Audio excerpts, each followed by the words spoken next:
Hi, this is Suze 11 Tarot. We're going to do this reading.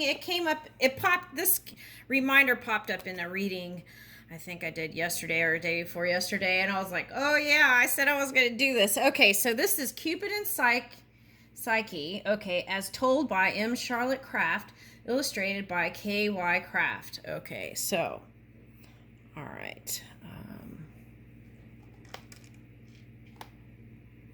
All right, so let's see here. Will it all fit? I don't know.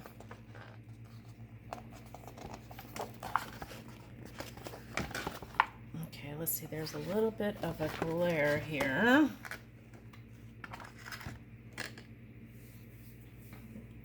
Did that work? Okay, let's try that. Okay.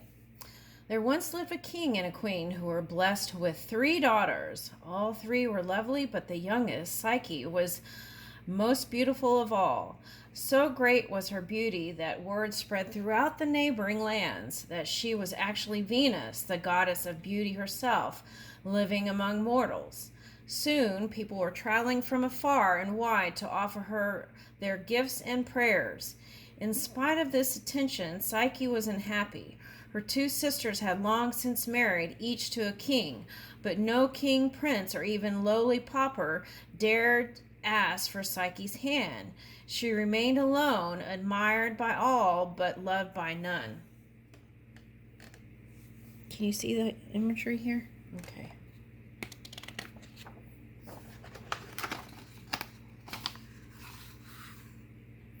So famous was Psyche's beauty that Venus's temple was deserted and her statue stood ignored. The goddess was furious that her beauty should be challenged by that of a mere mortal. She called for her son Cupid, the handsome and mischievous god of love. His golden arrows were feared even by the gods, for their lightest touch inspired love at first sight. You must avenge this insult to me, Venus commanded. Use your arrows to make that worthless girl fall madly in love with the most frightening creature in the world. By the way, I did readings yesterday, and it was Cupid's arrow or something like that. I posted those. All right, now, Cupid, always eager for a chance to create mischief, made himself invisible and hastened to Psyche's chamber, where he found her fast asleep. As he was fitting an arrow to his bow, Psyche opened her eyes and seemed to look directly at him. Startled, Cupid nicked himself with his own arrow and instantly fell in love. Unable to keep his promise to Venus, he fled. Okay, so this kind of says a lot, right, about kind of what's going on right now. Okay. There's like so much here. Okay.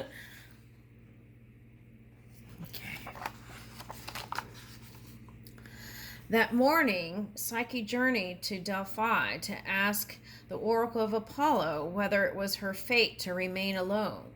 You will wed, the oracle replied, but to a creature feared by the gods themselves. You must go to the top of the nearest mountain. There you will meet your fate. Psyche returned home and bid goodbye to her grieving family. Surely, she said, this creature cannot be worse than a life of loneliness. Then, accompanied by the mournful sounds of the funeral songs and her family's tears, Psyche climbed to the summit. In spite of all her brave words, she stood trembling as she awaited the arrival of her monstrous husband. Ooh.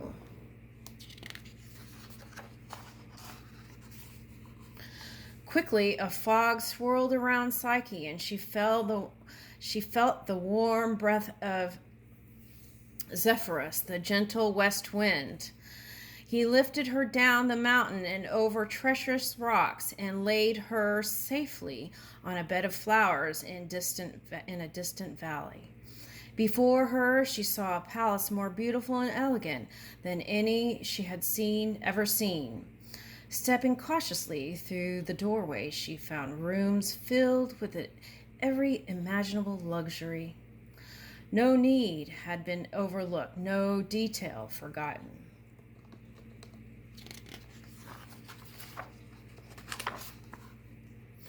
A gentle voice whispered, "The house and all it contains are yours. Do as you wish. Dinner waits for you when it pleases you to eat." Psyche turned to see who had spoken, but there was no one in the room. That evening, refreshed and rested, Psyche entered the grand banquet hall, where a long table was laid with exquisite delicacies. She dined alone, attended by invisible servants, and soothed by the sweet songs of unseen musicians.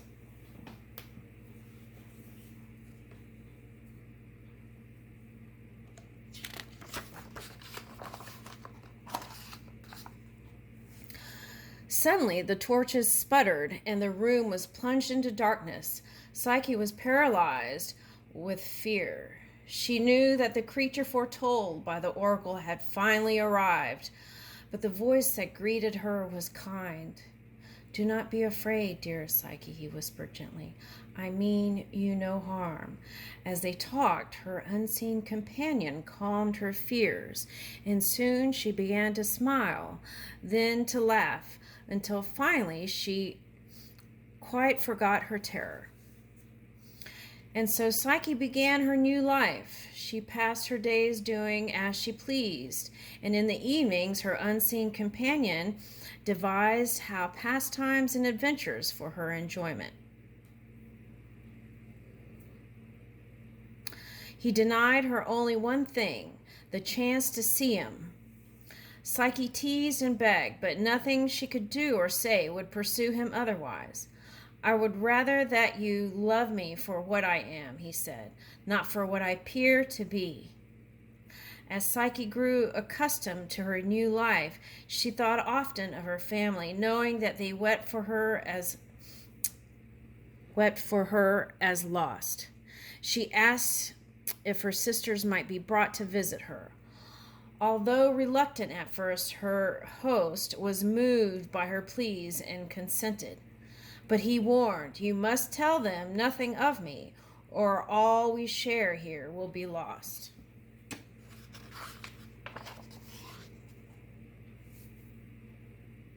The next morning, Psyche called for Zephyrus to fetch her sisters. Upon being reunited, all three wept for joy. But her sisters' joy quickly turned to envy as Psyche proudly showed off her new home. They thought it unjust that she, the youngest, should be blessed with both beauty and wealth.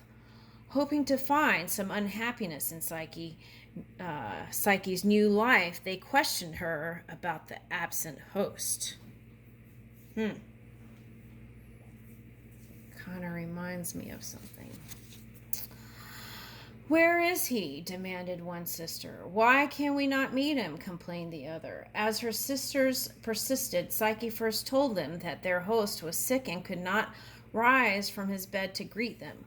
Later, when her sisters questioned her further, Psyche said that he was away on important business, but still her sisters would not cease their questioning until finally, on the day they were to return to their husbands, Psyche confessed that while her host was generous in all and kind in all other things, she was forbidden to see him. "He is the creature of the oracle promised," the sisters cried. "Tonight, when he is asleep, you must look at him. If he is a hideous beast, you must kill him before he can kill you."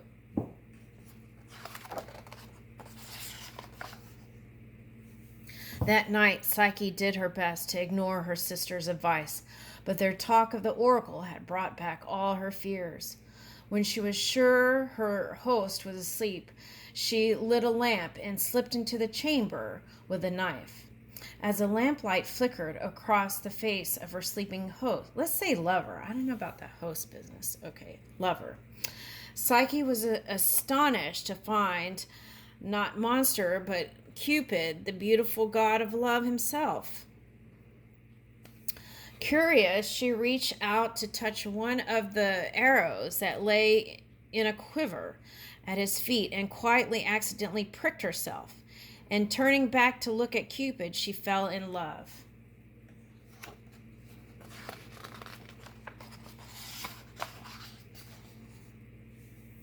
This is an interesting version. Okay. As she leaned forward to kiss her lips, a drop of hot oil spilled from her lamp, burning Cupid's shoulder.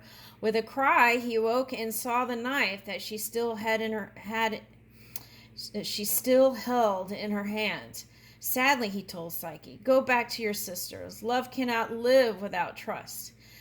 And with those words, he vanished. Here, she's trying to hold on to him. All right. Miserable, Psyche returned to her sisters, who consoled her while secretly rejoicing at her ill fortune. Day after day, Psyche made offerings and prayed to the gods to be reunited with Cupid. When her prayers went unanswered, Psyche decided she must go to the temple of Venus, in the hope that she might find Cupid there. No sooner had Psyche left than her foolish sisters rushed to the top of the mountains, each demanding that Zephyrus carry her to the place as Cupid's new bride. With confidence, they stepped into the swirling log, expecting the west wind to bear them up. But Zephyrus was not awaiting them, and they fell to their deaths on the rocks below.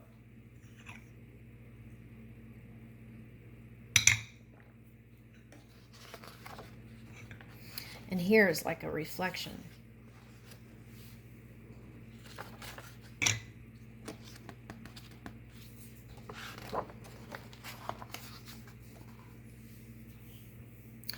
Cupid had fled to his mother in pain, wounded by both the burning oil and Psyche's betrayal. As she tended her son, Venus was more determined than ever to seek revenge on a beautiful mortal. When Psyche arrived, Venus said, "First you presume to challenge my beauty. Then you wound my son, and yet you would take him from me again. To gain my forgiveness and Cupid's love, you must complete 3 tasks. If you fail, you will never see him again." With that, Venus led the girl to a huge room filled with grain. "Sort these mountains of grain into 3 separate piles of barley, wheat, and millet by sunset." As the door was shut behind her, Psyche desperately tried to pick through the mound, but she made no progress. Then, spying a band of ants passing through on their way to the field, she cried, "My friends, if you would help me sort this grain, I would gladly share it with you."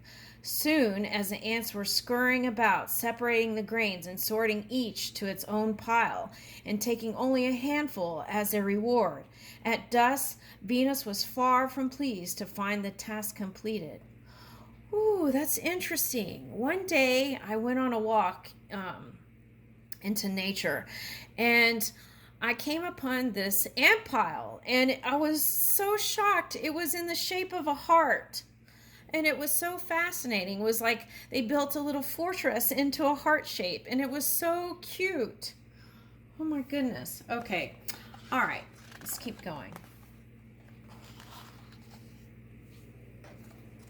Should we do part 2? Let me see.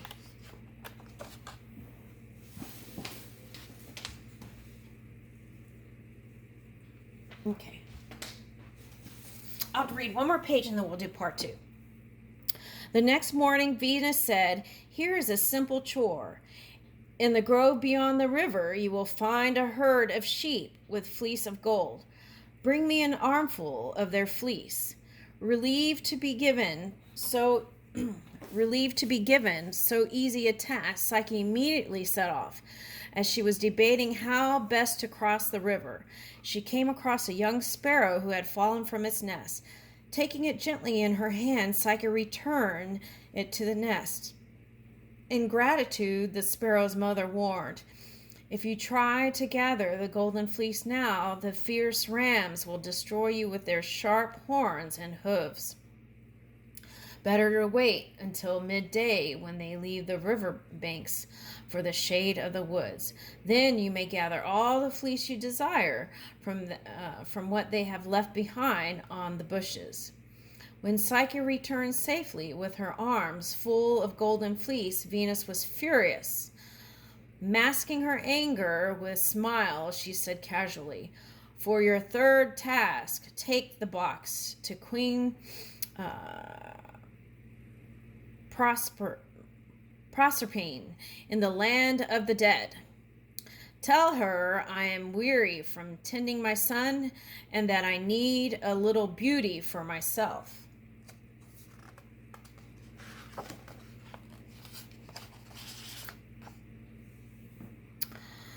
Now recovered from the wounds, Cupid was touched by Psyche's determination to win him back.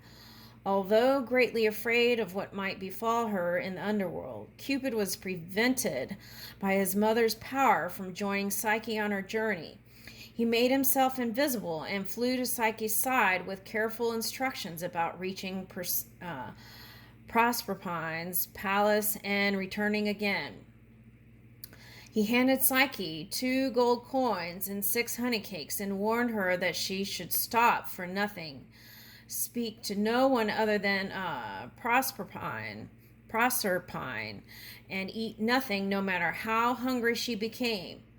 No one must know that she was from the land of the living. "My love," he said, "do not allow your curiosity to get the better of you. Should you forget anything I have told you, you will never return."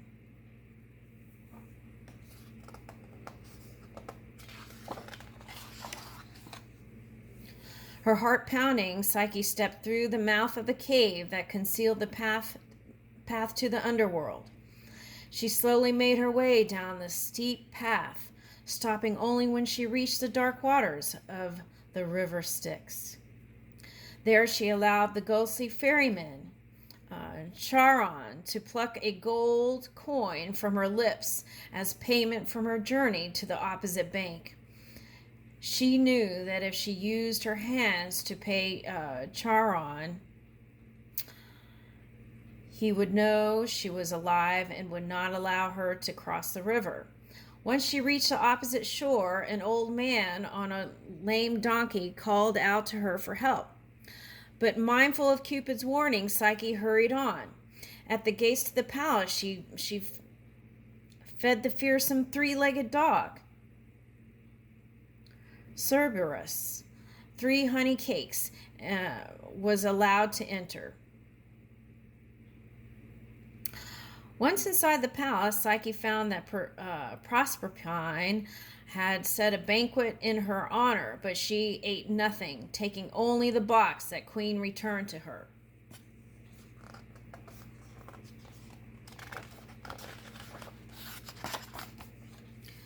Careful to thank Proserpine for her kindness, Psyche began to journey back. She fed Cerberus